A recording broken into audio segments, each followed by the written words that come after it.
বিশাল একটা সাপ। সাপের চোখ দুটো আগুনের মতো জ্বলজ্বল করছে। এত বড় সাপ আমি জীবনেও দেখিনি। কথাটা বলে রহিম চাচা জ্ঞান হারিয়ে মাটিতে পড়ে গেলেন।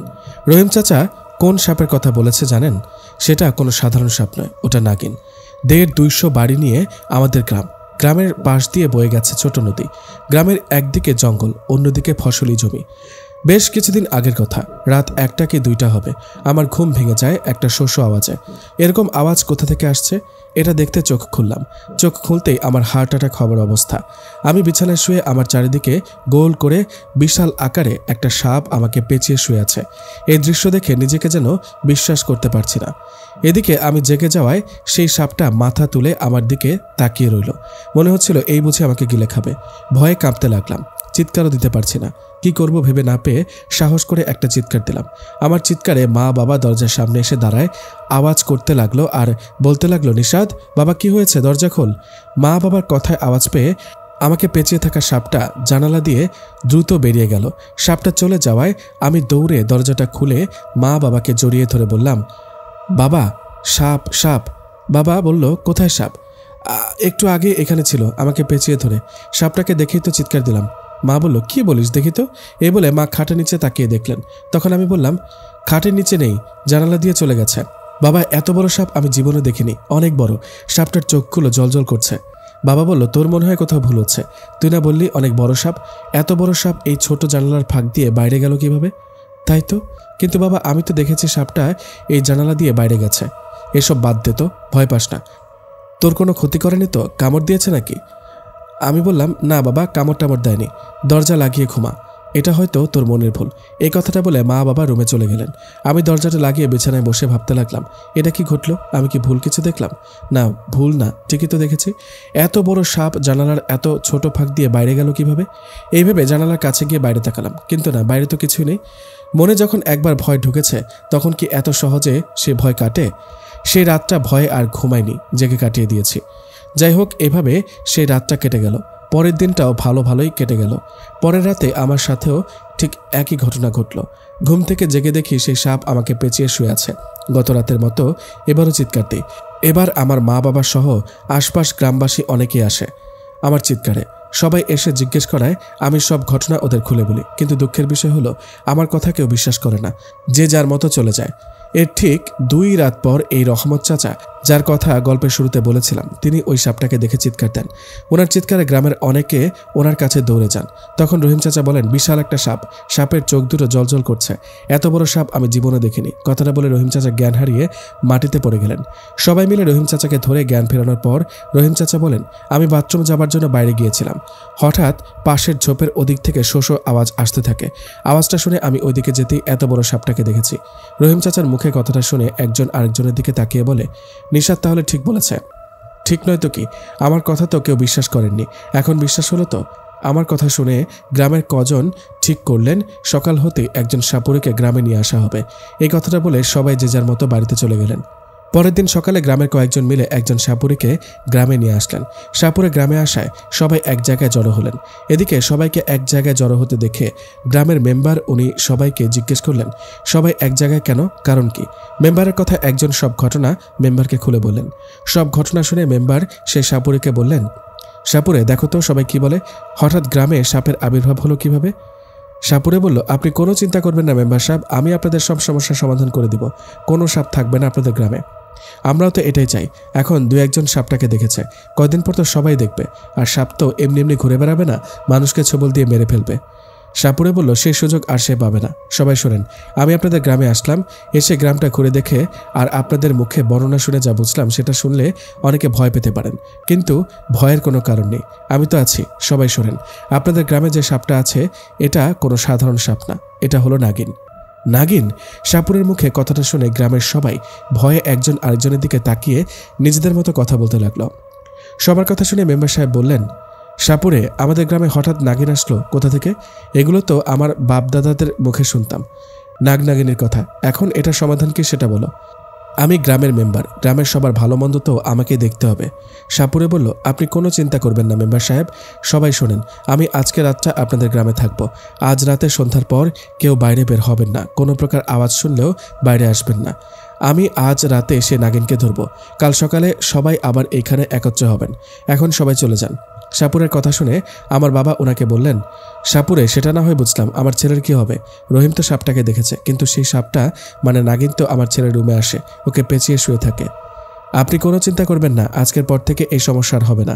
আপনারা এখন চলে যান, আমাকে আমার কাজ করতে দেন। যাই হোক, সাপুরের কথায় আমরা সবাই সেখান থেকে যে যার মতো বাড়িতে চলে আসলাম। সকাল পেরিয়ে দুপুর, দুপুর পেরিয়ে বিকেল, এভাবে দিনটা কেটে গেল। সাপুরের কথা মতো সবাই সন্ধ্যা হতেই সবাই দরজা দিয়ে শুয়ে পড়লেন। এদিকে আমার মনে তখনও ভয়। পরপর 2 রাত সেই সাপটাকে মানে নাগিনকে দেখেছি আমারই সঙ্গে আমাকে পেঁচিয়ে শুয়ে থাকতে। সাপুরে তো বলল কোনো সমস্যা হবে না, তবুও মনের মধ্যে ভয় থেকে যায়। এত মানুষ থাকতে নাগিন হঠাৎ আমার পেছনে লাগলো কেন? আমার কাছে আসে কেন? এসব ভাবতে ভাবতে ঘুমিয়ে পড়লাম। আগের 2 রাতের মতো এবারও মাঝরাতে ঘুম ভেঙে গেল।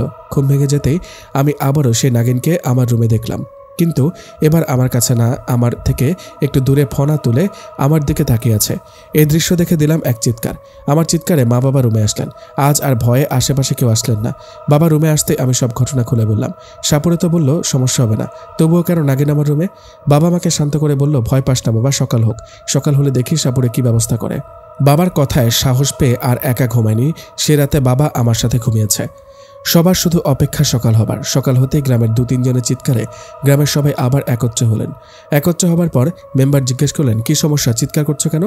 মেম্বারের কথায় সেই 2-3 জন বলল, সর্বনাশ হয়েছে মেম্বার সাহেব, সাপুরে বেঁচে নেই, উনি মরে পড়ে আছে নদীর পাড়ে। কি, সাপুরে মারা গেছে? ওই 2-3 জনের কথায় সবাই দৌড় দিয়ে নদীর পাড়ে গিয়ে দেখলেন ঠিকই সাপুরে বেঁচে নেই, মরে পড়ে আছে। ওনার পুরো শরীর কালো হয়ে আছে, দেখে মনে হচ্ছে ওই নাগিন ছবল দিয়ে মেরেছে। সাপুরে মারা যাওয়ায় গ্রামের সবাই অবাক। ভাবলাম কি আর হলো কি, সাপুরে নিয়ে আসলাম সাপ তাড়ানোর জন্য, এখন সাপুরে নিজেই মারা গেল।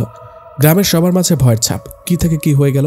এমন ঘটনায় মেম্বার সাহেব গ্রামের সবাইকে উদ্দেশ্য করে বলল, সবাই শোনো, আমরা সাপুরে নিয়ে আসছি সেই নাগিনকে ধরে নিয়ে যাওয়ার জন্য, কিন্তু সেটা আর হলো না। উল্টো সেই নাগিনই হয়তো সাপুরেকে মেরে ফেললো। সাপুরে আর বেঁচে নেই, ওনার পরিবারকে খবর দিয়ে লাশ পাঠানোর ব্যবস্থা করি। মেম্বারের কথায় গ্রামের 2-1 জন বলল, মেম্বার সাহেব, তাহলে এখন উপায় কি? আমরা কি কাজবাজ করবো না? সন্ধ্যায় বা রাতে বাজার করে বাড়িতে ফিরবো না? ওই নাগিনের ভয় তো আমরা কিছুই করতে পারি না। সেটা ঠিক বলেছ। শোনো, সাপুরে তো নেই, মারাই গেল। এখন আজকে তো আর অন্য সাপুরে খোঁজ করা সম্ভব না। সবাই বাড়িতে যাও, যে যার মতো কাজ করো। যদি আজ রাতে বা সামনে 2-3 রাতের মধ্যে সেই নাগিনকে কেউ দেখো, তাহলে আমরা নতুন করে সাপুরেকে নিয়ে আসবো, ঠিক আছে?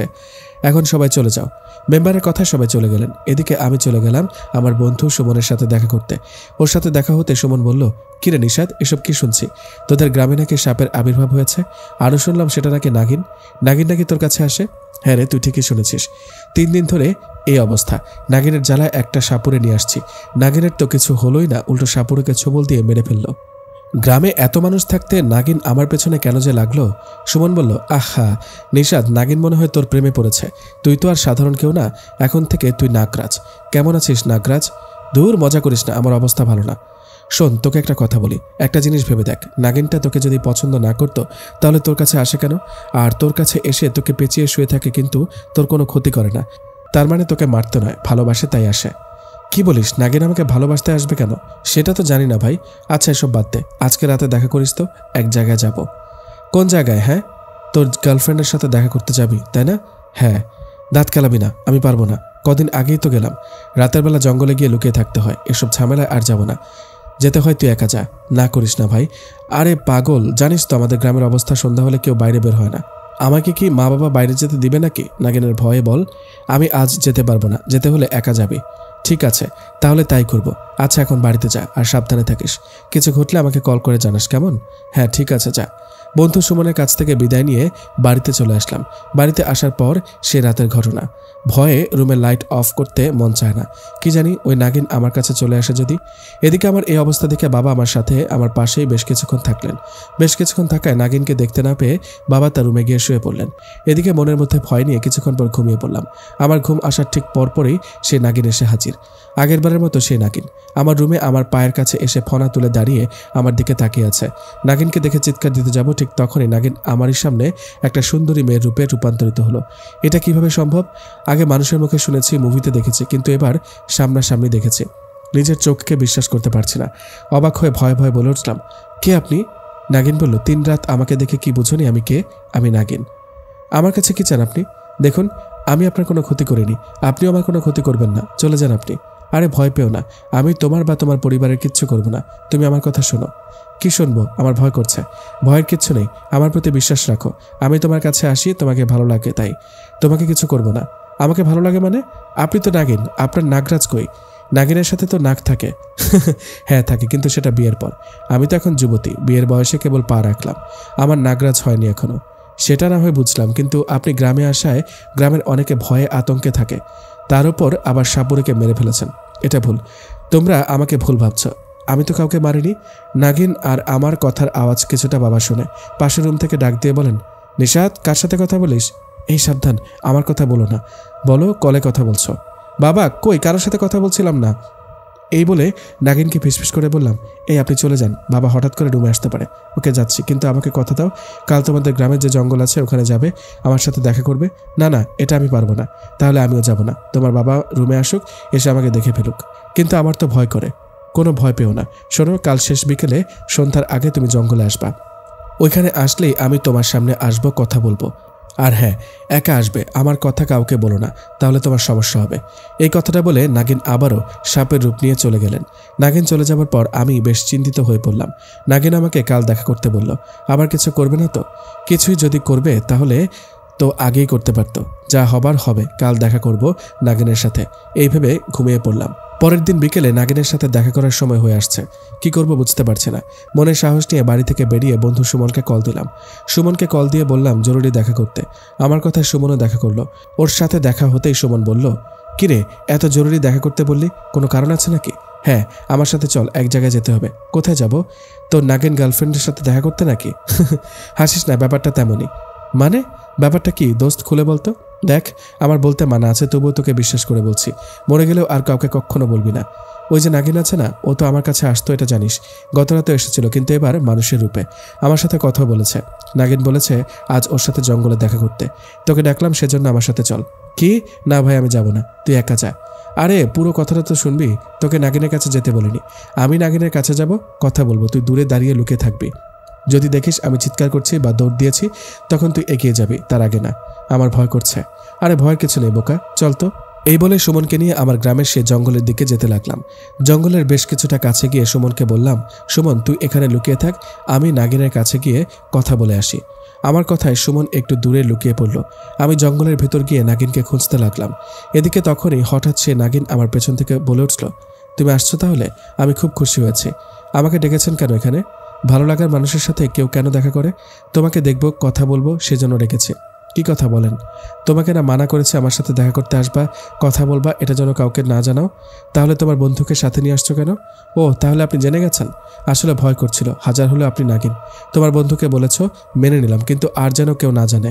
কেউ জানলে তোমার ক্ষতি হয়ে যাবে। তোমার বন্ধুকেও বলে দিবা, সে যেন আমার কথা কাউকে না বলে, তাহলে ওকেও মেরে ফেলবো। ওকে, ঠিক আছে। আচ্ছা, একটা কথা, গ্রামে এত মানুষ থাকতে আপনার আমাকেই পছন্দ হলো কেন? কখন যে কাকে ভালো লাগে কেউ জানে না। তুমি একদিন সন্ধ্যায় কোথা থেকে যেন বাড়িতে ফিরছিলে, তখন আমি সাপের রূপে ছিলাম। তোমাকে প্রথম দেখায় ভালো লেগে যায়, তখন থেকে তোমার পিছু নেই। আপনাকে আমাকে কি কেউ মেনে নিবে? হ্যাঁ, সেটা পরে দেখা যাবে। ওকে, সন্ধ্যা হয়ে আসছে, এখন আমার বাড়ি ফিরতে হবে, কেউ দেখলে সমস্যা আছে। এখনই যাবা? আর একটু থাকো। না, এখনই যাব। ঠিক আছে, যাও, আমি সময় হলে তোমার রুমে আসবো দেখা করতে। আচ্ছা, আপনার নাম কি? জানবা, সময় হলে জানবা। আগে আমার বিশ্বাসী হও, তারপর। এখন চলে যাও, কেমন? নাগিনের কথায় আর কথা না বাড়িয়ে সুমন আর আমি বাড়িতে ফিরে আসলাম। বাড়ি ফেরার সময় সুমনকে আবারও সাবধান করে দিলাম, এই নাগিনের কথা যেন কাউকে না বলে। যাই হোক, বাড়ি আসার পর রাতে খাবার খেয়ে শুয়েছিলাম, ঘুম আসবে আসবে ভাব। এমন সময় গ্রামের কয়েকজনের চিৎকারের আওয়াজ পেয়ে বিছানায় উঠে বসলাম। এদিকে সেই চিৎকারে বাবাও জেগে গেছেন। চিৎকার শুনে বাবা ও আমি দৌড়ে গেলাম সেদিকে। সেখানে গিয়ে দেখলাম আমাদের গ্রামের একজন মরে পড়ে আছে। সাপুরের মতো ওনার শরীরও কালো হয়ে গেছে। দেখে বোঝা যায় এটা কোনো স্বাভাবিক মৃত্যু না। এনাকে নিশ্চয়ই সে নাগিনী ছবল দিয়েছে। গ্রামের একজন নাগিনের কামড়ে মারা গেল। সে সুবাদে সবাই একত্রে জড়ো হলো। এদিকে অনেক সাহস নিয়ে লাইট ও লাঠি হাতে আশপাশ ঝোপঝাড় খুঁজতে লাগলেন সে নাগিনীকে, কিন্তু নাগিনকে কোথাও পেলেন না। নাগিনকে ভালো ভাবতাম, সে এরকম একটা কাজ করলো। আবার আমার মনের মধ্যে ভয় ঢুকিয়ে গেল। মন খারাপ করে বাড়িতে চলে গিয়ে শুয়ে পড়লাম। আমি জানি নাগিন আজ নয়তো কাল আমার কাছে আসবে। তখন ওকে জিজ্ঞেস করবো কেন করছে এসব ভাবতে ভাবতে ঘুমিয়ে পড়লাম। আমি ঘুমিয়ে পড়ার কিছুক্ষণ পর নাগিন আমার কাছে আসে। নাগিন আসায় আমার ঘুম ভেঙে যায়। ঘুম ভাঙতে রাগান্বিতভাবে নাগিনের দিকে তাকিয়ে থাকি। এটা দেখে ও বলে, জানি কি বলবা, জানি কেন আমার দিকে রাগান্বিতভাবে তাকিয়ে আছো, কিন্তু বিশ্বাস করো আমি ওই লোকটাকে মারিনি। চুপ, একদম চুপ। ওই নাগিনকে তুমি না আমি? নাগিন তো আমি। তাহলে মিথ্যা বলছো কেন? ওই লোকটাকে দেখে সবাই বুঝবে এটা কোনো সাপের ছোবল। ওনার শরীর পুরো কালো হয়ে গেছে। হ্যাঁ, কিন্তু অন্য সাপও ছোবল দিতে পারে। আমার দোষ দিচ্ছ কেন? আমি ছাড়া কি নর্মাল কোনো বিষাক্ত সাপ নেই নাকি? আমি কি জানি নাকি? দেখো ওই লোকটার পরিবার কিভাবে কান্না করছে। গ্রামের অনেকে লাইট হাতে তোমাকে খুঁজে বেড়াচ্ছে। এখন এখান থেকে পালিয়ে যাও, নাহলে সমস্যা হবে। আমি কোনো দোষ করিনি, পালাবো কেন? দোষ করনি তাই না? এটা আমি বুঝলেও মানুষ বুঝবে না। দেখো এসব নিয়ে ভেবো না। আমি খোঁজ নিয়ে দেখি ওনাকে কে মেরেছে। আজ আসি, কাল দেখা করি। নাগিন চলে গেল। ও চলে যাবার কিছুক্ষণ পর আমি ঘুমিয়ে পড়লাম। পরের দিন সকালে গতকাল রাতে সাপে কেটে মারা যাওয়া লোকটার জানাজা হলো। জানাজা শেষে আমি বাড়িতে এসে আবার ঘুমিয়ে পড়লাম। রাতে ভালো ঘুম হয়নি তাই। সময়টা তখন বিকেল। মায়ের ডাকে ঘুম ভেঙে গেল। ঘুম থেকে উঠে ফ্রেশ হয়ে খাবার খেলাম। খাবার সময় হঠাৎ মনে হলো নাগিন তো আজ দেখা করতে চেয়েছে। একটা কাজ করি, আমি বরং ওর সাথে দেখা করে আসি। এই বলে বাড়ি থেকে বেরিয়ে সে জঙ্গলে চলে গেলাম। সেখানে যাবার কিছুক্ষণ পর নাগিন আমার সামনে আসলো। ও সামনে এসে বলল, কি ব্যাপার, এখানে কি করছো? কি আর করবো, তোমার সাথে দেখা করতে আসলাম। কেন, কিছু বলবা কি? আজ আমাকে কি বলতে চাইছো তাই বলো। গতকাল রাতে ওনাকে কে মেরেছে? নাগিন বলল, হো, এই কথা। হ্যাঁ, আমি খোঁজ নিয়েছি। খোঁজ নিয়ে জানতে পেরেছি এটা সাধারণ একটা বিষাক্ত সাপ। কোনো নাগিন ওনাকে মারেনি। ঠিক তো নাকি নিজে মেরে মিথ্যা বলছো? নিশাদ, সত্যি বলছি। আমি বিনা কারণে মানুষকে কেন মারতে যাব? তাহলে বিনা কারণে আমাকে ভালোবাসো কেন? হ্যাঁ, প্রথম দেখায় ভালো লাগা তো তাই। আচ্ছা শোনো, চলো তোমাকে একটা জায়গায় নিয়ে যাই। কোথায় নিয়ে যাবা? গোপন একটা জায়গায়, যেখানে তোমাদের মানুষেরা যেতে পারে না যদি আমি নিয়ে না যাই। ওখানে আমাদের নাগিনদের গুপ্তধন রাখা। চলো, গেলে দেখবে। না ভাই, আমার লাগবে না, আমার দেরি হয়ে যাচ্ছে। এখন বাড়িতে ফিরতে হবে। একটু দেখে যাও। না, আজ না, অন্যদিন। এখন চললাম। এই কথাটা বলে আমি সেখান থেকে বাড়িতে চলে আসলাম। গতরাতে একজন সাপে কাটায় মারা গেছে, তাই গ্রামের মেম্বার 2জন পাহারাদার রেখেছে। এরা 2জন রাতেও গ্রামটা পাহারা দিবেন। গ্রামে পাহারাদার রাখায় সবাই ভেবেছিল হয়তো আর কোনো সমস্যা হবে না, কিন্তু সবাইকে ভুল প্রমাণ করে আগের রাতের মতো এই রাতেও একজন সাপের ছোবলে মারা গেল। যিনি মারা গেছেন তিনি আর কেউ না, পাহারাদারদের মধ্যে একজন। 2 রাতে 2জন মারা গেল। এটা কি হচ্ছে গ্রামের সবার মাঝে? সবাই ভয়ে আতঙ্কে সন্ধ্যা হলে আবার বাইরে বের হওয়া বন্ধ করলো। এমন অবস্থায় গ্রামের মেম্বারও কয়েকজন মিলে আবারও সবাই মিলে বৈঠক বসলেন। বৈঠকে বসে মেম্বার বললেন, গত 2 রাতে 2জনকে হারালাম। নাগিন ওই 2জনকে মেরে ফেলেছে। এভাবে তো থাকা যায় না। এভাবে চলে তো রোজ রাতে কেউ না কেউ মরবে। মেম্বারের কথা গ্রামের কেউ কেউ বলতে লাগলেন, তাহলে কি এভাবে চুপ করে থাকবো? কোনো ব্যবস্থা কি নেই? আমরা আবার অন্য কোনো সাপুরিকে নিয়ে আসি গ্রামে, উনি এসে নাগিনকে ধরে নিয়ে যাক। হ্যাঁ, ঠিক বলেছ, এটাই ভালো হবে। এক কাজ করো, তোমরা সবাই এখন চলে যাও। আমি 2-1জনকে সাথে নিয়ে একজন সাপুরিকে নিয়ে আসি গ্রামে। সাপুরে আসলে সবাই আবার এসো। মেম্বারের কথা যে যার মতো বাড়িতে চলে গেলেন। এদিকে কথা মতো সেদিন বিকেলে একজন বড় মাপের সাপুরিকে গ্রামে নিয়ে আসা হয়। সাপুরে গ্রামে এসে আমাদের সবাইকে আগের সাপুরের মতো করে বলেন, আমার সময় লাগবে, আমি আজ রাতটা আপনাদের গ্রামে থাকবো। পরিস্থিতি বুঝবো, কাল সকালে আপনাদের ফলাফল জানাবো, কেমন? সাপুরের কথা কেউ আর কথা না বাড়িয়ে চলে গেল। বিকেল গড়িয়ে রাত হলো। সবার মাঝে ভয় আগের বারের মতো এবারও সাপুরের কিছু হয় কিনা, ইনিও সাপের ছোবলে মারা যান কিনা, সবার মতো আমিও চিন্তা করছিলাম। হঠাৎ নাগিন আমার রুমে আসলেন। ওকে দেখে আমি বললাম, আরে তুমি কিভাবে আসলা? গ্রামে তো সাপুরে নিয়ে আসছে। তোমার ভালো চাও তো পালাও, নইলে সাপুরে তোমাকে ধরে ফেলবে। বললেই তো আর হয় না, ধরে দেখুক ও কতটা শক্তিশালী।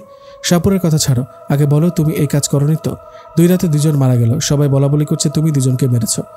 সন্দেহ করো না, তুমি জানো আমি মারিনি। অভিনয় করো না, বুঝলা? তুমি মারছো। কেন করেছো এসব? কতবার বলবো আমি মারিনি? সেটা কাল জানতে পারবো। বড় মাপের সাপুরে নিয়ে আসছি, উনি কাল সকাল হলেই সব সত্যি বলে দিবে। আচ্ছা দেখা যাক কাল সাপুরে কি বলে, সেটাও শুনি। এখন আমি চললাম, সাবধানে যেও। গ্রামে কিন্তু সাপুরে ঘুরে বেড়াচ্ছে। আমার জন্য চিন্তা করো না, সাপুরের জন্য চিন্তা করো। এই কথাটা বলে নাগিন চলে গেল। ওর এই কথাটার মানে বুঝলাম না। সাপুরের জন্য চিন্তা করবো মানে? নাগিন আবার সাপুরকে মেরে ফেলবে না তো? এই চিন্তায় রাতটা কেটে গেল। সকালবেলা সবাই সেই সাপুরের কাছে গেলাম। উনি বেঁচে আছে এটা দেখে ভালো লাগলো। সাপুরের কাছে গিয়ে দেখি মেম্বার সাহেব বললেন, সাপুরে সকাল তো হলো, কিছু একটা ব্যবস্থা করতে পারলেন? না মেম্বার সাহেব, আসলে সমস্যাটাই বুঝি না। সত্যি বলতে আমি বড় মাপের সাপুরে, কিন্তু আমার সব ক্ষমতা প্রয়োগ করেও সেই নাগিনকে ধরতে পারলাম না। আমি আপনাদের কাছে মাফ চাচ্ছি, কারণ এই কাজটা আমি করতে পারবো না। নাগিন অনেক বেশি শক্তিশালী, এরকম শক্তির মুখোমুখি আমি কখনো হইনি। আপনার অন্য কোনো সাপুরিকে নিয়ে আসতে পারেন। এই বলে সাপুরে চলে গেলেন। উনি চলে যাবার পর সবাই একে অপরকে বলতে লাগলেন, এখন আমাদের কি হবে? গ্রামের সবার কি হবে? আমরা কি একে একে সবাই মরে যাব সে নাগিনের হাতে? ভয় আর আতঙ্ক যে কি জিনিস সেটা গ্রামের মানুষদের না দেখলে বুঝতাম না। নাগিন তো আমার কাছে ভালো, ও তো বলে কাউকে মারে না। তাহলে গ্রামের মানুষকে মারে কে? কার হাতে মৃত্যু হয় ওদের? নাগিন কি আমার সাথে কোনো গেম খেলছে? আমি পরীক্ষা করে দেখতে চাই, আর সেটা হলো আজ রাতেই। যাই হোক, কথা মতো সেই রাতের খাবার শেষে শুয়ে আছি। বেশ কিছুক্ষণ পর নাগিন আমার রুমে আসলো। নাগিনকে দেখে আমি বললাম, আসছো? হ্যাঁ আসলাম। কেন, আমার জন্য অপেক্ষা করলে বুঝি? বলতে গেলে তাই। কেন আজ এত অপেক্ষা করছো? আজ সারা রাত আমার সাথে থাকবে। কি বলো? আজ তোমার সাথে? তোমার কি হলো? কিছুই হয়নি, তুমি সারা রাত আমার সাথে থাকবা। দেখি আজ রাতে সাপের কামড়ে কেউ মরে কিনা, আজকে প্রমাণ হবে। ও তাই? ওকে, ঠিক আছে, আমি রাজি। এই কথাটা বলে নাগিন আমার পাশে বসে রইল। আমিও চিন্তা করলাম আজকে না ঘুমিয়ে নাগিনের সাথে গল্প করব। কথা মতো দুজনে গল্প করছিলাম। এভাবে কিছুক্ষণ কেটে গেল। রাত তখন ৩টা। হঠাৎ চিৎকারের আওয়াজ পেয়ে বাইরে বের হলাম। বাইরে বের হয়ে জানতে পারলাম গত ২ রাতের মতো আজকেও একজন সাপের ছোবলে মারা গেছে। এটা কিভাবে হতে পারে? তাহলে নাগিন এতদিন আমাকে সব সত্যি বলেছে। গ্রামে যারা যারা সাপের ছোবলে মারা গেছে, এটা তাহলে নাগিনের কাজ না। বাইরে থেকে আবার রুমে যেতে নাগিন বলল, কি আজ প্রমাণ হলো তো আমি এতদিন যা বলেছি সব সত্যি? দেখলা আমি তোমার সাথে আছি, অথচ গ্রামের একজন সাপের ছোবলে মারা গেল। এখন কি আমাকে দোষারোপ করবা? না, আসলে মাফ করো, এতদিন না জেনে তোমাকে ভুল বুঝেছি। মাফ চাইতে হবে না, ভুল বুঝতে পেরেছো এতেই অনেক। আচ্ছা একটা কথা বলি, তোমার কি মা বাবা পরিবারের কেউ নেই? হ্যাঁ আছে তো, 2 দিন পর অমাবস্যা, বুঝলা? সেদিন আমি তোমাকে নিয়ে যাব আমার মা বাবার কাছে। ঠিক আছে, এখন তোমার প্রতি আমার বিশ্বাস বেড়ে গেছে। তুমি নিয়ে গেলে যাব। ঠিক আছে, 2 দিন পর নিয়ে যাব। এখন তাহলে আমি চলি, কেমন? ঠিক আছে যাও, তবে সাবধানে যেও, কারণ গ্রামের মানুষ জানে তুমি সবাইকে মারছো। সাবধানে থেকো। আমার কথা শুনে নাগিন মুচকে একটা হাসি দিয়ে চলে গেল। এদিকে ওর মুচকে হাসি দেখে আমিও একটা মুচকে হাসি দিলাম। বিশ্বাসই হয় না নাগিনকে আমার ভালো লাগবে। মনের অজান্তে সেটা হয়ে গেছে। যাই হোক, গভীর রাত, তাই আর বাইরে না বেরিয়ে ঘুমিয়ে পড়লাম। পরের দিন সকালে গতরাতে মারা যাওয়া লোকটার জানাজার যাবার আগে বাবাকে বললাম, আচ্ছা বাবা, গ্রামে এসব কি শুরু হলো? তোমার কি মনে হয় এসব লোকেদের নাগিন মেরেছে? এতে আমার সন্দেহের কি আছে? নাগিন ছাড়া কে করবে এই কাজ? নাগিন সাপুরে সহ গ্রামের 4 জনকে মেরে ফেলল। বাবা, যদি বলি এইসব লোকেদের নাগিন মারেনি তাহলে কি বিশ্বাস করবে? মানে কি বলতে চাস তুই? মানে বলতে চাই তোমরা সবাই নাগিনকে ভুল ভাবছো। এসব নাগিন করেনি, অন্য কোনো বিষাক্ত সাপ মেরেছে সবাইকে। তুই কি পাগল হলি? তুই জানলি কিভাবে এসব? বাবা, আমি জানি, কারণ সে নাগিনের সাথে আমার পরিচয় আছে। ও আমাকে সব বলেছে। কি আর বলিস কি? দেখ, এখন মজা করার মুডে নেই, জানাজা যেতে হবে, চল তাড়াতাড়ি চল। বাবা সত্যি বলছি, ওই নাগিনের সাথে আমার পরিচয় আছে, ও আমার বন্ধু। নাগিন আমাকে সব বলেছে। চুপ কর, নাগিন তোর বন্ধু হয় কি করে? দেখ বাবা, তুই যদি সত্যি কথা বলে থাকিস তাহলে তোকে কোনো সাপুরের কাছে নিয়ে যায়। ওই নাগিন নিশ্চয়ই তোকে কোনো মায়ার জালে ফাঁসিয়েছে। না বাবা, ওসব কিছু না।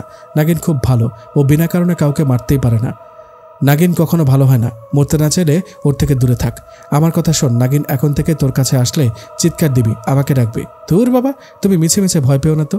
চুপ কর, এই কথা গ্রামের কাউকে বলবি না। নাগিন তোর কাছে আসে এ কথা বলবি না, বললে সব দোষ তোর হবে। এখন চল জানাজা যাব। বাবার কথায় আর কথা না বাড়িয়ে গতরাতে সাপে কাটা লোকটার জানাজায় গেলাম। জানাজা শেষে সবাই গ্রামের এক জায়গায় জড়ো হলো। পরপর 3 রাত 3 জন মারা গেলেন। সেই দুঃখে রাগে অনেকে লাঠি হাতে আমাদের সেই জঙ্গলের দিকে চলে গেলেন। সবার মনে একই কথা, আজকে নাগিনকে পেলে পিটিয়ে মেরে ফেলবো। এদিকে আমার ভয় হচ্ছে মনে, এরা যদি নাগিনকে খুঁজে পায় তাহলে মেরেই ফেলবে।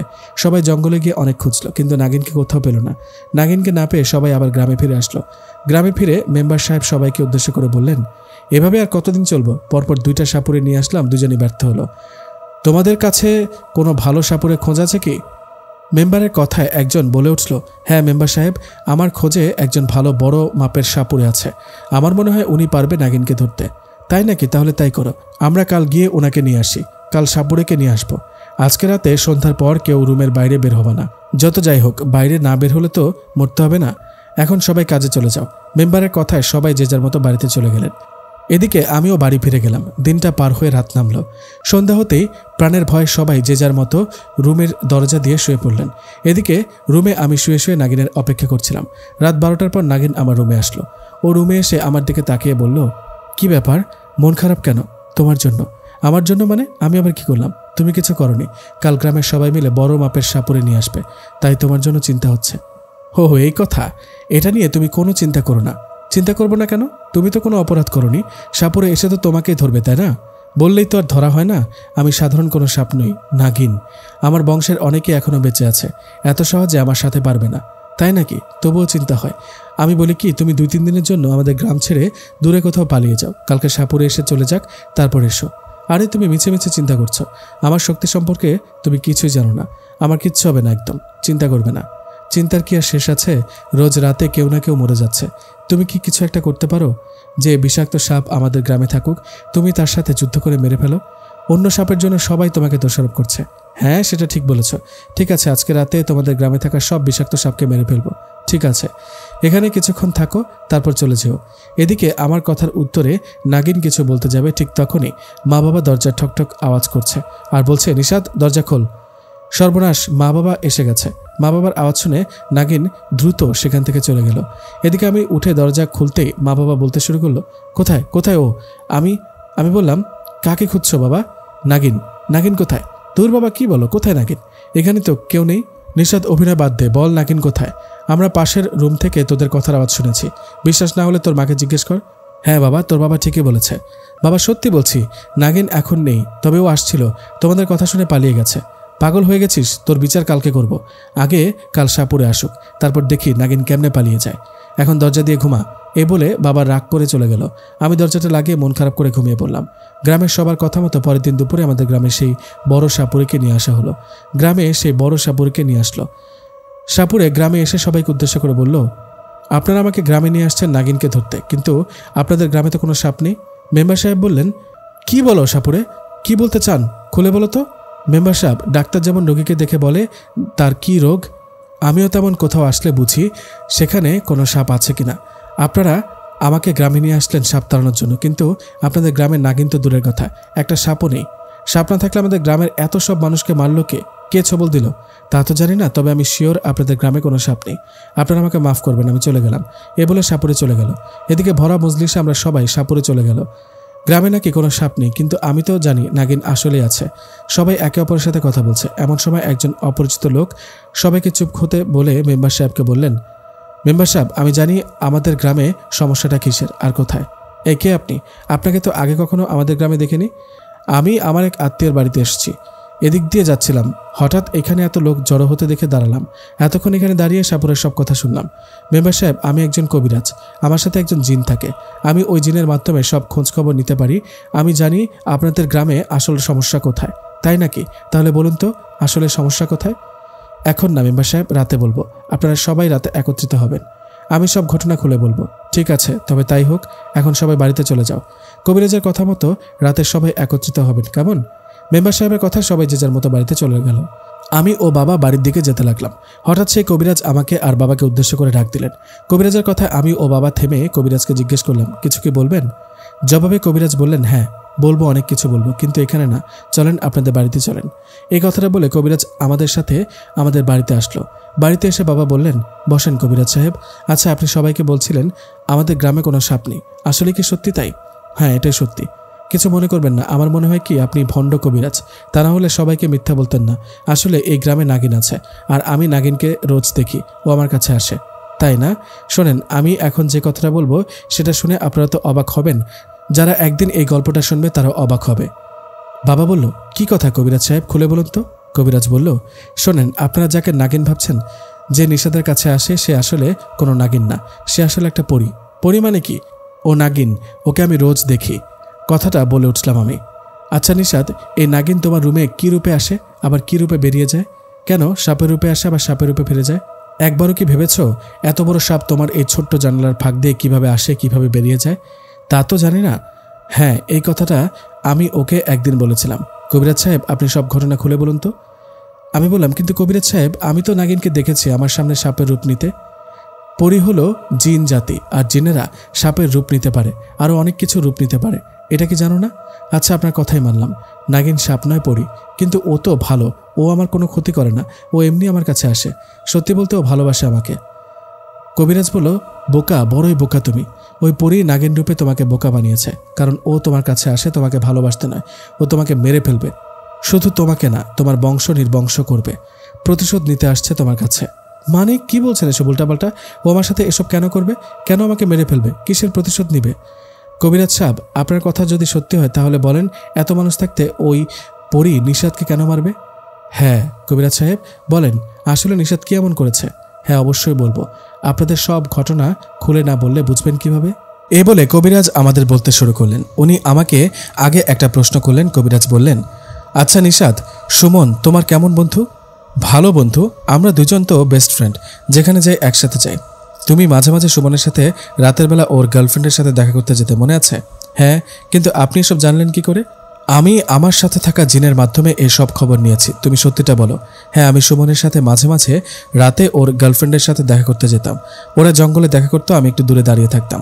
এবার একটা কথা ভালো করে মনে করে বলো, বেশ কিছুদিন আগে তুমি যখন সুমনের সাথে ওর গার্লফ্রেন্ডের সাথে দেখা করার জন্য গিয়েছিলে তখন তোমাদের সামনে দুটো সাপ এসেছিল। হ্যাঁ হ্যাঁ, মনে আছে। ওই সাপ দুটোকে হঠাৎ দেখে ভয় পেয়ে গিয়েছিলাম। আমি তো পাশে থাকা লাঠি দিয়ে একটা সাপকে মেরেও ফেলেছিলাম। হ্যাঁ, ভুলটা করেছো এই জায়গায়।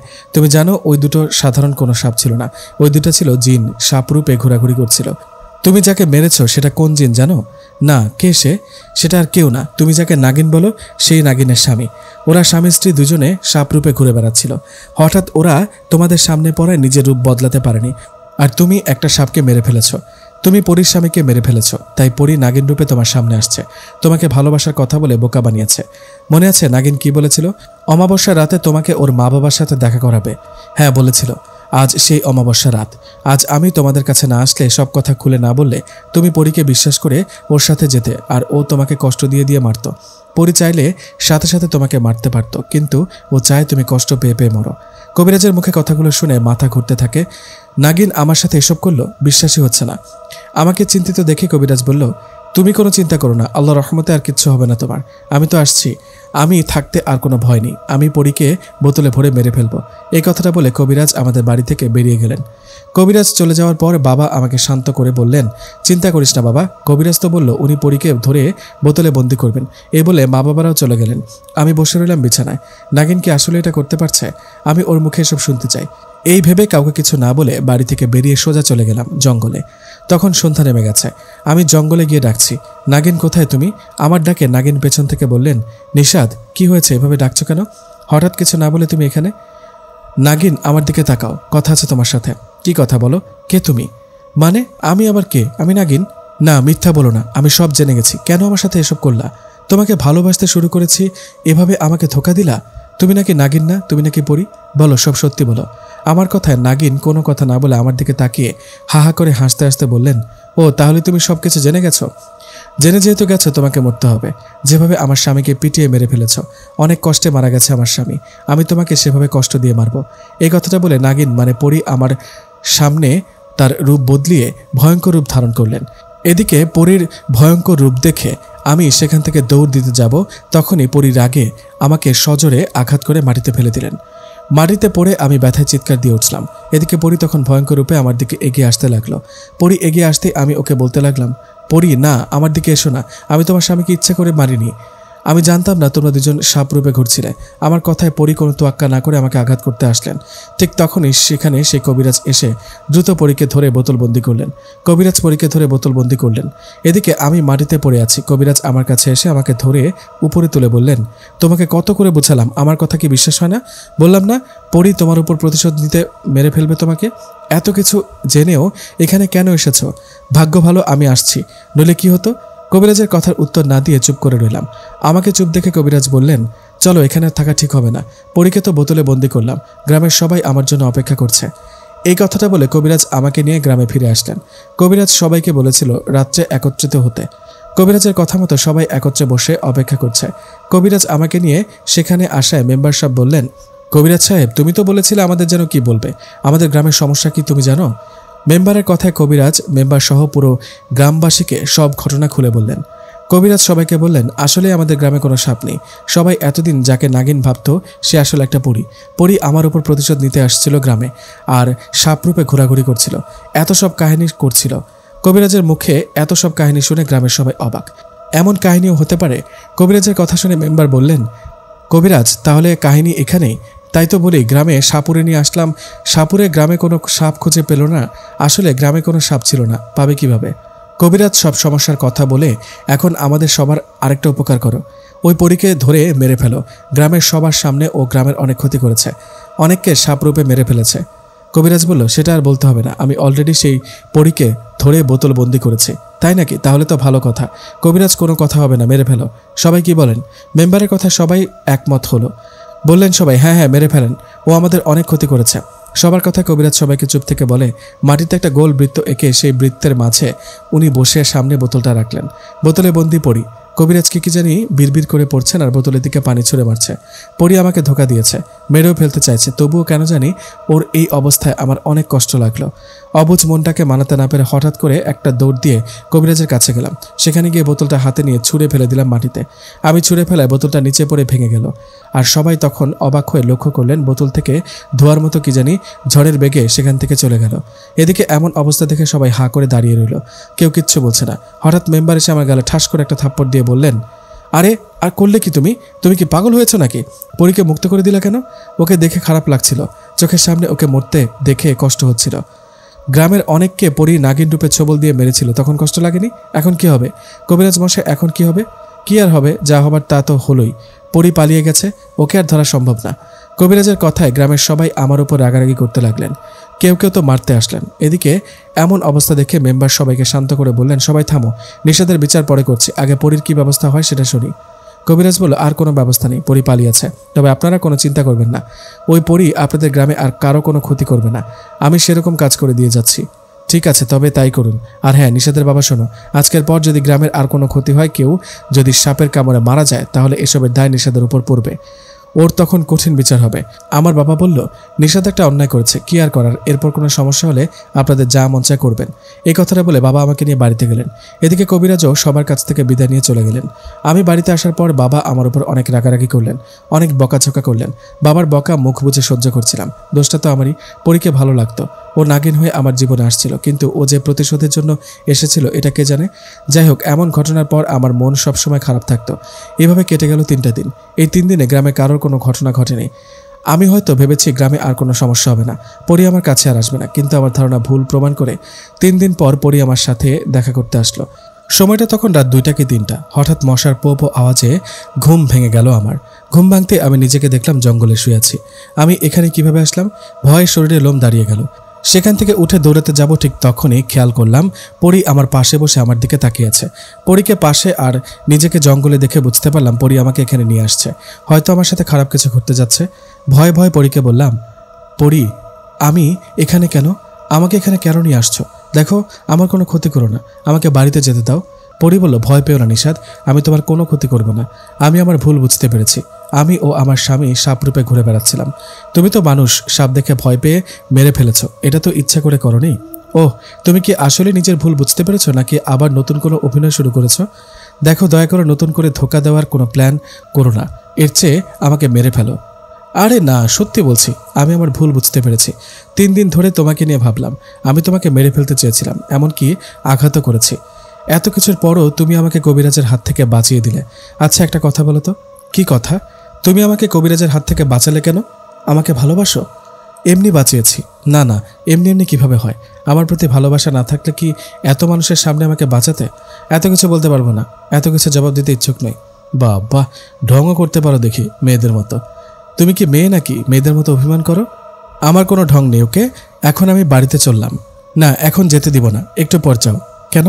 কথা বলার ইচ্ছা ছিল, বলেছো না, এখন আবার কি চাও? কি চাই জানো না? তোমাকে চাই। আমি কি জিন নাকি? আমাকে চেয়ে লাভ কি? ফালতু কথা বাদ দাও, আমাকে যেতে দাও।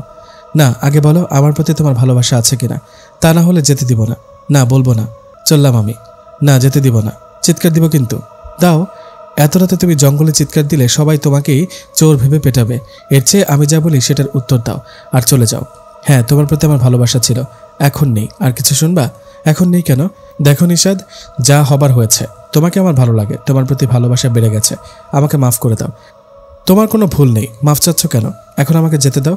না, আগে আমার দিকে তাকাও, বলো ভালোবাসো। জোর করে ভালোবাসছো নাকি? ওই, জোর করবো কেন? আমি পড়ি, বুঝলা? আমার জন্য কত জিন পাগল, আমার সাথে কত জিন প্রেম করতে চায়। তা করো গিয়ে, আমি আবার কম কিসের? আমার সাথেও তো কত মেয়ে প্রেম করতে চায়। এত কথা বাদ থাকো, তুমি রাত অনেক গভীর হয়েছে, বাড়িতে যাব।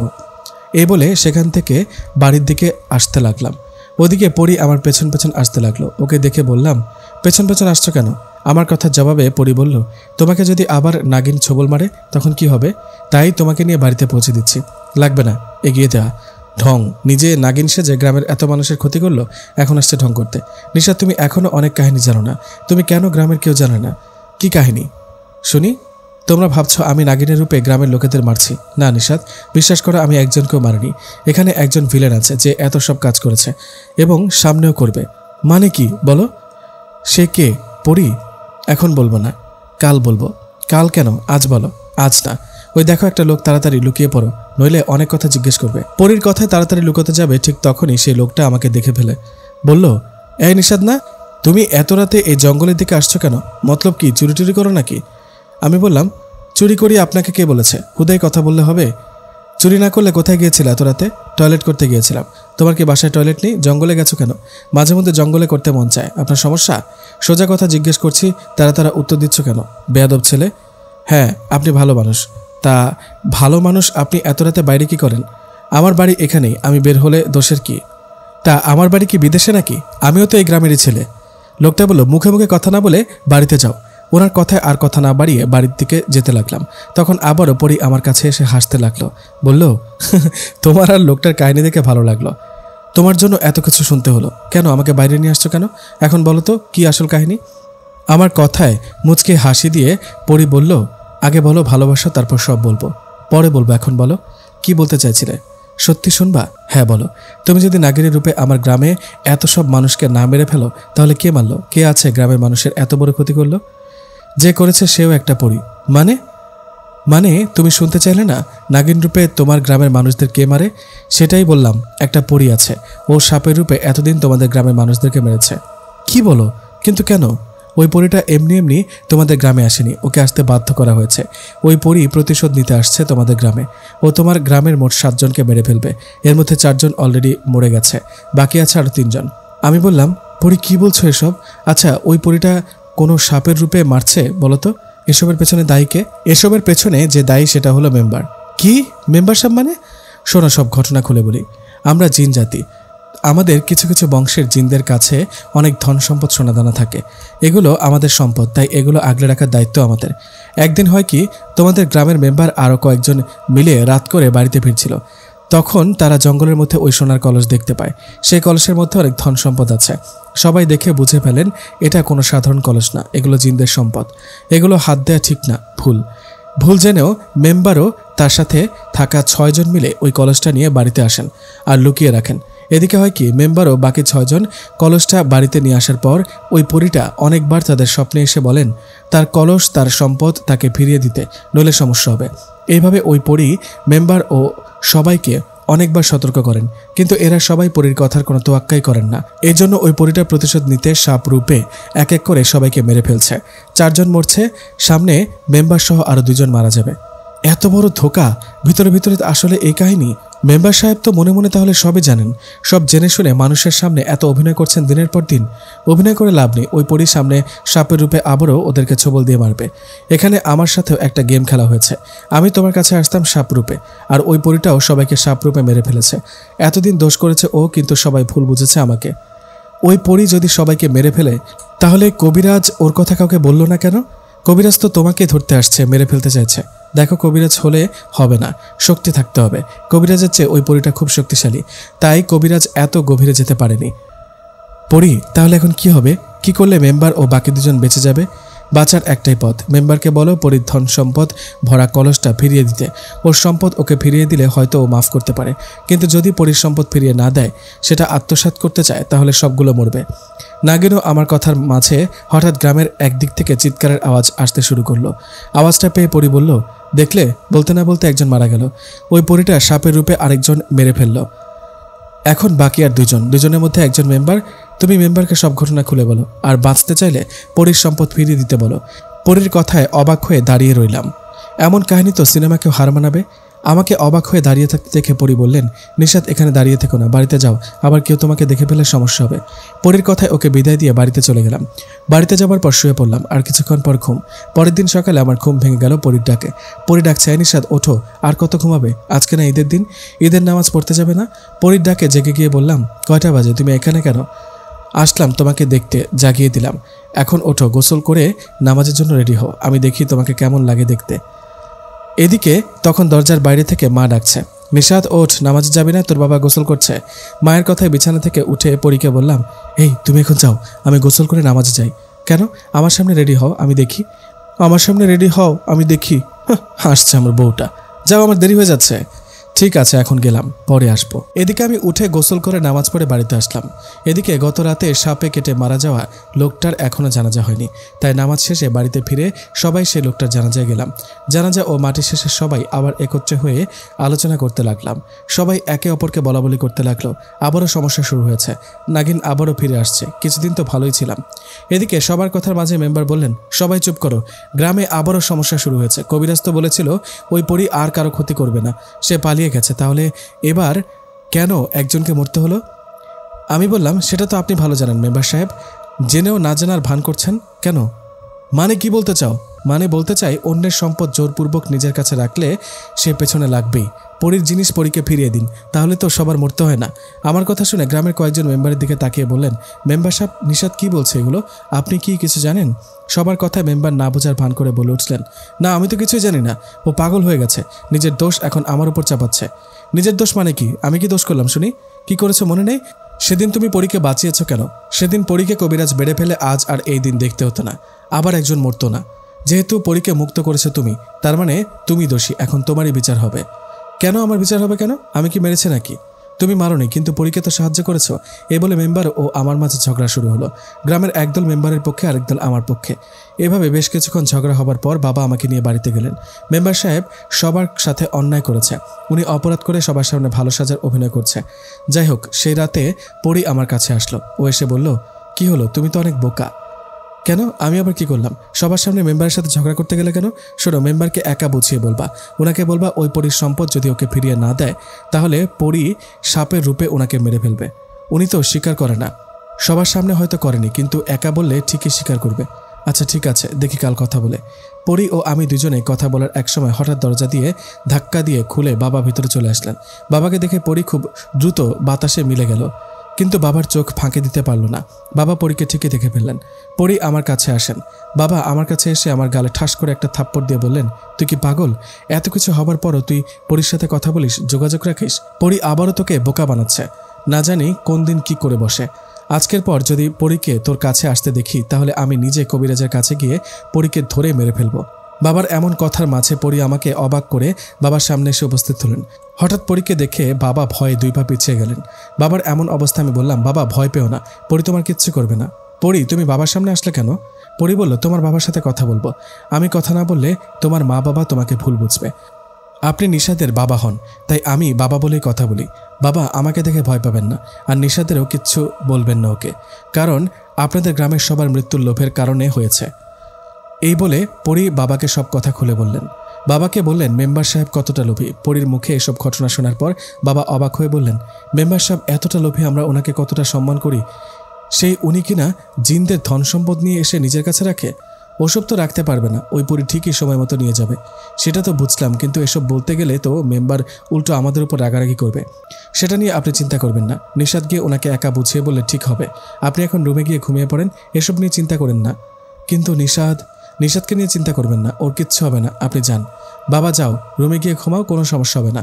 আমার কথায় বাবা চলে গেলেন। বাবা চলে যাওয়ার পর পরী বলল, নিষাদ চলো। কোথায়? মেম্বারের বাড়িতে যাবা, গিয়ে ওনাকে বলবা উনি যদি ওই পরীর সম্পদ ফিরিয়ে না দেয় তাহলে অচিরে ওনাকে মেরে ফেলবে ওই পরী। পরীর কথায় রুম থেকে বেরিয়ে হাঁটতে লাগলাম মেম্বার সাহেবের বাড়ির দিকে। রাস্তায় আমি ও পরী হাঁটছি। হাঁটার সময় পরী আমাকে বলল, নিষাদ, আমাদের ভালোবাসার কি হলো? তুমি তো বললেন আমাকে ভালোবাসো কিনা, সব কথা বলতে হয় কেন? আমার মনের কথা, মনের অনুভূতি কি বুঝো না? বুঝি, তবুও তোমার মুখে শুনবো। দেখো, সব কথা বলতে হয় না, বুঝে নিতে হয়। বলো না, কি বলবো? আমায় ভালোবাসো? বললাম ভালোবাসি তোমায়। কি সত্যি? চলো বিয়ে করি। হয়েছে, থামো, এখন তো প্রেম হলো, আগে প্রেম করি তারপর বিয়ে। ও তাই বুঝি, ওকে। এখন যাও, মেম্বারের বাড়ি এসে গেছি, ওনার সাথে গিয়ে কথা বলো। পরীর কথায় সামনে এগিয়ে মেম্বার সাহেবকে ডাক দিলাম। আমার ডাকে মেম্বার রুম থেকে বেরিয়ে বললেন, কি ব্যাপার, রাতের বেলা তুমি এখানে কেন?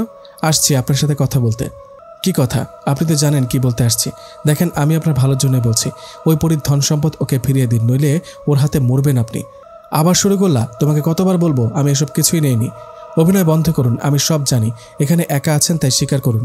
তুমি কিভাবে জানো আমার সাথে একটা পরী আছে? পাগল হয়ে গেছো? কি বলছো এসব? পাগলা গারদে যাও, বিশ্বাস হচ্ছে না? পাগলের কথা আবার বিশ্বাস করব? আমি বললাম, থাপ্পড় খাবেন? মেম্বার বলল, মানে? আমার সাথে কোনো পরী আছে কিনা সেটার প্রমাণ নেবেন? হ্যাঁ, প্রমাণ দাও। মেম্বারের কথায় পরীকে ডাক দিয়ে বললাম, পরী, এনাকে বুঝিয়ে দাও তো তুমি সত্যি আছো কিনা। আমার কথায় পরি অদৃশ্য হয়ে মেম্বারকে একটা থাপ্পড় দিলেন। থাপ্পড় খেয়ে মেম্বার মাটিতে পড়ে আমাকে উদ্দেশ্য করে বললেন, এটা কি হলো? কেন থাপ্পড় হলো? এখন তো প্রমাণ হয়েছে। হ্যাঁ, তাই বলে এত জোরে থাপ্পড় মারবে? আমার কি দোষ? আপনি তো বিশ্বাস করেন না পরি আমার সাথে আছে। এখন ভালোই ভালো সব স্বীকার করেন। মানে হ্যাঁ, এটা সত্যি, আমাদের কাছে একটা সোনার দানা ভরা কলস আছে, আমরা ওটা লুকিয়ে রেখেছি। দেখেন মেম্বার সাহেব, আপনারও জানা আমারও জানা, আপনি যে পরিসম্পদগুলো নিয়ে এসেছেন ওগুলো ফিরিয়ে দিন, নইলে বাকি সবার মতো আপনারও মরতে হবে। সেটা আমি জানি, তাই তো ভয় থাকি। আচ্ছা যাও, তুমি যেহেতু এত করে বলছো, এতভাবে বোঝাচ্ছ, তাহলে আমি কালকে ওই পরিসম্পদ ওকে ফিরিয়ে দেব। মেম্বার সাহেবের কথা শুনে আমি খুশি ওনাকে বললাম, কি সত্যি? ওকে, তাহলে তো ভালোই হয়। ঠিক আছে, রাত অনেক হয়ে গেছে, তুমি বাড়িতে যাও। কাল রাতে আমার সাথে দেখা করো, আর তোমার সাথে থাকা পরীকেও নিয়ে এসো। তোমাকে পাশে রেখে আমি ওই পরীটার সম্পদ ওকে ফিরিয়ে দেব। ঠিক আছে মেম্বার সাহেব, আমি তাহলে আসি। এই বলে আমি মেম্বারের বাড়ি থেকে বেরিয়ে আমার বাড়ির দিকে হাঁটতে লাগলাম। পরি তখন আমার কাছে এসে হাঁটতে লাগলো আর বলতে লাগলো, মেম্বার সাহেব এত সহজে রাজি হয়ে গেল? হবে না যে থাপ্পড় দিয়েছ, এতে ওনার শিক্ষা হয়ে গেছে। তবুও সন্দেহ হয়, কিছু কিছু মানুষ খুব হারামি হয়, বুঝলা? সেটা ঠিক, কিন্তু মেম্বার তো বলল কাল ওই পরীর সোনার কলস ওনাকে ফিরিয়ে দেবে। দেখা যাক কাল কি হয়। এখন কি সোজা বাড়িতে যাবে? হ্যাঁ, তাছাড়া আর কোথায় যাব? চলো আমার রাজ্যে যাই, জিনদের রাজ্যে। না বাবা, আমার ভয় করে। কিসের ভয় বোকা? তুমি তো জিনদের রাজ্যের জামাই হবা, আমি আছি না, ভয় কিসের? তবুও কেমন যেন ভয় লাগে। অন্য একদিন যাব। নিশাদ, সামনে তাকাও, দেখো কে। ও বাবা, কে এটা? পেতনি নাকি? পরি বলল, পেতনি না বোকা, ও আমার বোন। ওকে দেখে কি পেতনি মনে হয়? আমার কথা শুনে পরির বোন আমার কাছে এসে বলল, কি দোলা ভাই, আমি কত সুন্দর একটা পরি, আমাকে পেতনি বানাই দিলেন? পচা দোলা ভাই। দুঃখিত, আমি আসলে ভয়ে বলে ফেলেছি, কিছু মনে করবেন না কেমন? ঠিক আছে দুলা ভাই। দুলা ভাই কে? আমার তো এখনো বিয়েই হয়নি। পরির বোন বলল, আপুর সাথে বিয়ে হলে তো আপনি আমার দুলাভাই হবেন, তাই এখন থেকে দুলাভাই বললাম। হো, ওকে ঠিক আছে, বলেন। দুলাভাই, আমি আপনার শালি, আজ আমাদের প্রথম দেখা হলো, আমাকে কিছু খাওয়াবেন না? তাই তো, কি খাবেন বলেন? আমি তো পড়ি, তাই আপনার রক্ত খাবো। কাছে আসেন, একটু রক্ত চুষে খাই। না বাবা, তাহলে আমি মরে যাব। আরে ভয় পেও না, মজা করছে। এই তুই এখানে কেন, কিছু কি বলবি? আপু, তোমাকে বাবা ডাকছেন, চলো। ওহ, বাবা ডাকছেন, তাহলে তো যেতে হয়। নিশাদ, তুমি বাড়িতে গিয়ে ঘুমাও, কাল দেখা হবে, কেমন? আসি দুলাভাই, আবার দেখা হবে। এই কথাটা বলে পরি ও ওর বোন দুজনে বাড়িতে চলে গেল। এদিকে আমি সেখানে আর দেরি না করে বাড়িতে গিয়ে ঘুমিয়ে পড়লাম। পরের দিন সকালে আমার সাথে অবাক করা একটা ঘটনা ঘটল, যেটা কেউ ভাবতেও পারেনি। সকালে আমার ঘুম ভেঙে গেল, অনেক আওয়াজে বাইরে থেকে আমাকে কেউ ডাকছে। বাইরে থেকে ডাকাডাকির আওয়াজ শুনে দরজা খুলতে চমকে উঠলাম, কারণ দরজার বাইরে দাঁড়িয়ে আছে পুলিশ। পুলিশকে দেখে আমি বললাম, কি ব্যাপার স্যার, কোনো সমস্যা কি? চলো থানায় চলো। কেন? আমি আবার কি করলাম? আমার বাবা বলল, হ্যাঁ স্যার, নিশাদ কি করলো যে ওকে ধরতে আসছেন? ওই যে দেখুন, মেম্বার দাঁড়িয়ে আছে। মেম্বার অভিযোগ করেছে আপনার ছেলে নিশাদ কাল রাতে মেম্বারের বাড়িতে গিয়ে ভাঙচুর করেছে, আর মেম্বারকে থাপ্পড় মেরে হুমকি দিয়ে আসছে। পুলিশের মুখে কথাগুলো শুনে মাথায় আকাশ ভেঙে পড়ল। ইনি কি বলছেন? পুলিশের কথা মেম্বারের কাছে গিয়ে বললাম, মেম্বার সাহেব এসব কি? কালকে বললেন কি, আর আজ এসব কি? দেখছো নাকি আমাকে পরি দিয়ে থাপ্পড় খাওয়ানো? এখন থানায় গিয়ে বুঝো মজা। মিথ্যা কথা বলে আমাকে কেন ফাঁসালেন? এখনও সময় আছে, পুলিশকে সত্যি কথাটা বলে দিন, নইলে পরি আপনাকে ছাড়বে না। আর নিজে বাঁচতে চাইলে ওই পরির সম্পদ ওকে ফিরিয়ে দিন। আমাকে জ্ঞান দিতে হবে না, আমি কিছুই দেব না। ওই সোনাদানা ধন সম্পদ সব একাই ভোগ করব, বড়লোক হয়ে যাব আমি। স্যার, ওকে ধরে নিয়ে যান। মেম্বারের কথায় পুলিশ আমাকে গাড়িতে তুললেন। এদিকে বাবা মেম্বার সাহেবের কাছে গিয়ে অনুরোধ করছেন আমাকে যেন ছেড়ে দেওয়া হয়, কিন্তু বাবার অনুরোধ মেম্বার শুনলেন না। পুলিশ আমাকে ধরে থানায় নিয়ে গেল। পরি ঠিকই বলেছিল, মেম্বার সাহেব আসলেই অনেক খারাপই, ওনাকে এত সহজে বিশ্বাস করা ঠিক হয়নি। কিছু কিছু লোক সবসময় ভিলেন দেখে যায়। আমাকে ধরার সেই রাতে জেলের মধ্যে পরি আমার কাছে আসে। জেলের মধ্যে পরি আমার সাথে দেখা করলো। দেখা হতে ও বলল, নিশাদ এটা কি হলো?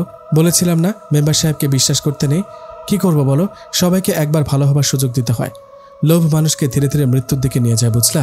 আমি তো পড়ি, আমি অন্য পরীরও খোঁজ জানি। তুমি দেখে নিও, 2-1 দিনের মধ্যেই মেম্বার ও আরেকজন দুজনে মারা পড়বে ওই পরীর হাতে। একটা কথা মনে রাখবা, জিন জাতি ইচ্ছে করে যদি মানুষকে কিছু না দেয়, তাহলে তাদের কোনো জিনিস মানুষ তাদের কাছে রাখতে পারবে না। জিন জাতি একটু দেরিতে হলেও সেটা নিয়ে যাবে। এখন কি করব তাহলে? নির্দোষ কেউ জেলে থাকলে মানুষেরা কি করে সেটা বলো আগে। উকিলের কাছে যেতে হবে, গিয়ে কথা বলতে হবে। ঠিক আছে, আমি কাল তোমার বাবাকে নিয়ে একজন উকিলের কাছে যাব, গিয়ে উকিল নিয়ে এসে তোমাকে ছাড়িয়ে নিয়ে যাব, কেমন? এই বলে পরি চলে গেল। এভাবে কেটে গেল 3টা দিন। 3 দিন পর বাবা একজন উকিল নিয়ে এসে আমাকে জেল থেকে বের করে নিয়ে গেলেন। জেল থেকে বেরিয়ে বাবার কাছ থেকে জানতে পারলাম মেম্বার ও আরেকজন, এই দুজন গত রাতে মারা গেছে। মানুষটাকে কত করে বুঝলাম, তবুও বুঝলো না। লোভ মানুষকে শেষ করে দেয়। এই কথাটা সময় থাকতে অনেকে বুঝতে চায় না। মন খারাপ করে বাড়িতে আসলাম। বাড়িতে এসে গ্রামের সবাইকে সব ঘটনা খুলে বললাম। গ্রামে যারা মারা গেছেন তারা লোভের কারণে মারা গেছেন। ওই পরীটা ওর সম্পদ পেয়ে চলে গেছে, এখন আর নতুন করে কোনো সমস্যা হবে না। আমার কথায় গ্রামের সবাই মনের সাহস পেয়ে যে যার বাড়িতে চলে গেলেন। আমিও চলে আসলাম বাড়িতে আসার পর পরীর সাথে দেখা। পরী আমার রুমে এসে বলল, কি বাইরে বের হয়ে কেমন লাগছে? খুব ভালো। জেলে থাকতে কার বা ভালো লাগে? তা কেমন আছো? আলহামদুলিল্লাহ ভালো। তুমি? আমিও আলহামদুলিল্লাহ ভালো। আমাদের কথার মাঝে হঠাৎ রুমে বাবা চলে আসলো। মা বাবাকে দেখে পরী সেখান থেকে চলে যেতে লাগলেন। ঠিক তখনই মা পরীকে বলে উঠলেন, যেও না মা, ভয় পেও না, আমরা তোমাকে কিছু বলবো না। হ্যাঁ মা, তুমি থাকো। তুমি নিশাদের আর আমাদের গ্রামের অনেক উপকার করেছ। হ্যাঁ, এটা সত্য, তুমি শুরুতে প্রতিশোধ নিতে আসছো নিশাদের উপর, কিন্তু এখন তো ভুল বুঝতে পেরে ভালো হয়ে গেছো। তুমি একজন পরী, হয়তো আমার ছেলেকে পছন্দ করো, ভালোবাসো। আমরা তো সবই বুঝি। আমরা তোমাদের ভালোবাসার মাঝে বাধা হয়ে দাঁড়াবো না। তোমাদের সত্যিকারের ভালোবাসা পূর্ণতা পাক, আমরা এটাই চাই। মা বলল, তোমরা কথা বলো মা, আমি তোমাদের জন্য খাবার নিয়ে আসি। এই কথা বলে মা বাবা চলে গেলেন। মা বাবা আমাকে আর পরীকে এত সহজে মেনে নেবে ভাবেনি, তবুও ভালো লাগছে পরীকে আপন করে পেয়ে।